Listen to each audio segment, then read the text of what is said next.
Business, many users want to create a broadcast and want to send bulk messages also, send messages just like a team. But on WhatsApp Business there's a problem. This account cannot create or send business broadcast. So what is the simplest and easiest solution for you?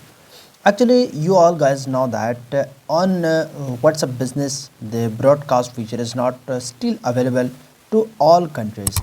It's available on just some countries. Alright, it is not fully available to all countries.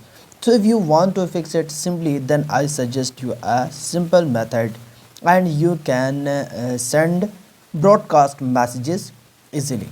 So first of all, I request all of you to subscribe and hit the bell icon. Now guys, you just need to shift from your WhatsApp Business to just your simple WhatsApp.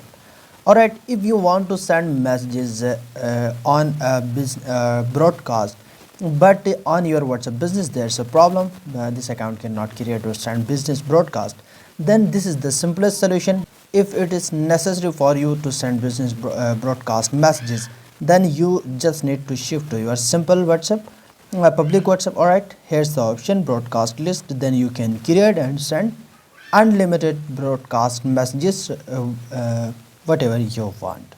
So it is very simple and easy to use. I hope short tutorial is helpful for you. So don't forget to like, comment, share, subscribe. I will see you in the next one. Goodbye.